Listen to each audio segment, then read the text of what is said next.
नमस्कार, हमारे भी आप देख रहे हैं। आप राकेश। खबर विस्तार से। बिहार में मानसून और संभावित बाढ़ की चुनौती को लेकर मुख्यमंत्री सम्राट चौधरी एक्शन मोड में नजर आए। सीएम ने जल संसाधन विभाग की उच्च स्तरीय समीक्षा बैठक की है, जिसमें विभाग के मंत्री विजय चौधरी मौजूद रहे। सीएम ने अधिकारियों को निर्देश दिया कि नेपाल में होने वाली भारी बारिश पर लगातार नजर रखी जाए, क्यों इसकी सीधा असर बिहार की नदियों और बाढ़ की स्थिति पर पड़ता है।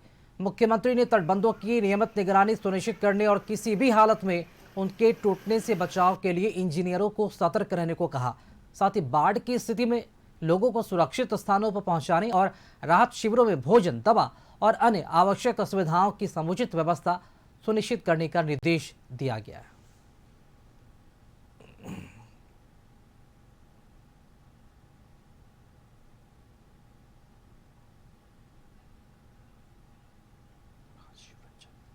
और चलिए इसी खबर पर अधिक जानकारी और बातचीत करने के लिए इस वक्त हमारे साथ विशेष संवाददाता राजीव रंजन जी इस वक्त लाइव हमारे साथ जुड़ चुके हैं। राजीव जी, मुख्यमंत्री की अध्यक्षता में बाढ़ और सुखाड़ को लेकर उच्च स्तरीय बैठक की गई है। बैठक कितनी महत्वपूर्ण थी, किस तरह के दिशा निर्देश तमाम अधिकारियों को दिए गए इस संबंध में?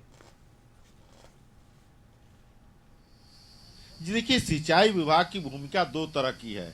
एक तरफ सुखाड़ है, जो कि साउथ बिहार में सुखाड़ की स्थिति बनती रही है हमेशा से।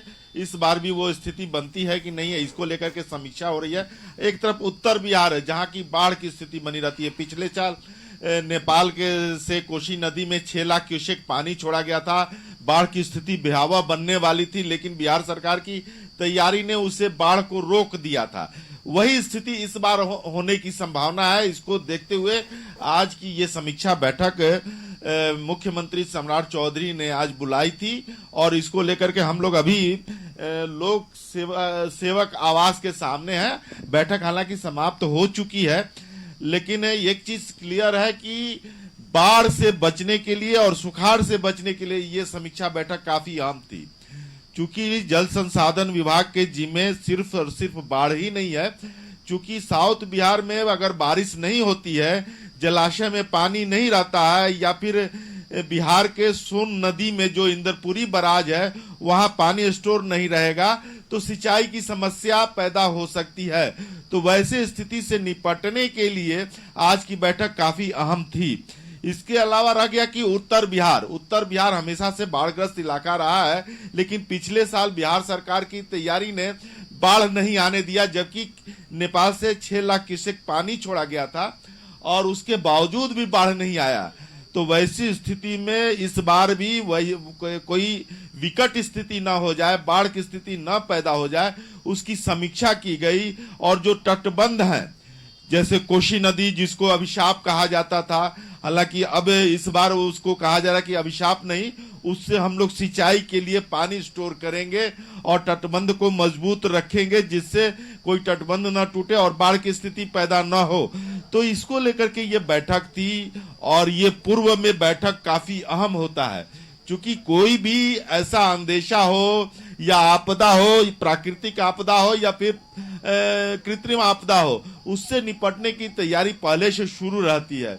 वैसी स्थिति में अब जब मुख्यमंत्री सम्राट चौधरी बने हैं, तो वो इस चीज को खंगालने में लगे हैं कि भाई ऐसी स्थिति न पैदा हो, खास करके नॉर्थ बिहार में, कि बाढ़ की स्थिति बन जाए, जान माल का हानि हो और तटबंध टूटे।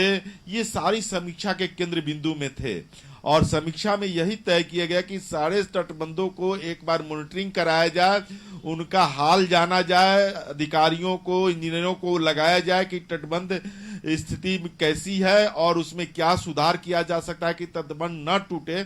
ये देखने की बात थी। इसको लेकर के आज समीक्षा हुई है। राकेश। हाँ राजू, चूंकि बरसात का मौसम नज़दीक और ऐसे में पूरा डर ये सताता है, क्योंकि उत्तर बिहार अगर बाढ़ से परेशान रहता है तो कहीं सुखाड़ भी है। तो इसको लेकर क्या लगता है, फौरी राहत पहुंचाने के लिए, क्योंकि सरकार हर बार उच्च स्तरीय बैठक बुलाती है, लेकिन अस्थायी समाधान इसका अब तक नहीं निकला है। क्योंकि इसके पहले भी बीजेपी ने, और खुद अगर सम्राट चौधरी की बात की जाए तो उन्होंने इसके पहले बयान दिया है पूर्व की सरकार में, एनडीए की सरकार में, कि इसका स्थायी समाधान ढूंढने की कोशिश की जाएगी। चूंकि अब राज्य के मुख्यमंत्री बन चुके हैं सम्राट चौधरी, तो क्या लगता है कि इस समस्या से निपटने के लिए कोई अस्थायी समाधान निकाला जाएगा, ताकि बिहार के लिए जो अभिशाप बन चुका है बाढ़ और सुखाड़ ऐसे मौसम में, उससे परमानेंट तरीके से मुक्ति मिल सके लोगों को? जी राकेश, आपने कहा कि समीक्षा और तैयारी और बाढ़। बाढ़ तो ये प्राकृतिक आपदा है। अगर नेपाल में ज्यादा बारिश होगा तो कोसी नदी, जो कि अभिशाप हुआ करता था, अब अभिशाप नहीं रहा। पिछले साल कर लीजिए या उसके पिछले साल भी वो अभिशाप नहीं रहा, बाढ़ की स्थिति नहीं बनी। जबकि पानी अभी तक के रिकॉर्ड 6 लाख क्यूसेक पानी पिछली बार छोड़ा गया था। इसके बावजूद भी कोई तटबंध नहीं टूटे, बाढ़ की स्थिति नहीं पैदा हुई और जानमाल की हानि नहीं हुई। और ये जो स्थिति है बाढ़ को लेकर के, बाढ़ प्राकृतिक आपदा है साहब, और बारिश के ऊपर निर्भर करता है। और नेपाल जो क्षेत्र है, नेपाल जो देश है, वहाँ बारिश ज्यादा होता है और वो पहाड़ी इलाका है, और उस पहाड़ी इलाके से पानी एक जगह आकर के स्टोर होता है और वहाँ जब दबाव बनता है तो उस तटबंध से पानी छोड़ा जाता है। और वो उसका निकलने का रास्ता एक ही है कि गंडक, बूढ़ी गंडक हो, कोसी हो, इन सब नदियों के द्वारा बिहार में ही प्रवेश करता है पानी। और नेपाल के पास कोई विकल्प नहीं है कि उस पानी को किसी और तरफ डाइवर्ट करे। और ये समझौते के तहत है कि नेपाल और भारत में समझौता है कि उस पानी को हम लोग लें, लेकिन उस स्थिति में लें कि ज्यादा से ज्यादा उस पर दबाव न बने, तटबंध पर उतना ही पानी ले। लेकिन नेपाल की तरफ से कई बार इस समझौते को तोड़ भी दिया जाता है, जिसका नतीजा होता है बाढ़। तो बाढ़ को रोकना इतना आसान नहीं है, लेकिन उसको लेकर के कोसी पर बहुत सारे काम हुए हैं। विश्व बैंक से 12,000 करोड़ की तटबंधों की निगरानी के लिए सुरक्षा की क्या व्यापक इंतजाम भी किए जाएंगे, ये भी देखना काफी दिलचस्प होगा कि कम से कम नुकसान बिहार के लोगों को हो जब ऐसी स्थिति आन पड़े। तो बहुत शुक्रिया खबर पर अधिक जानकारी देने के लिए राजू जी।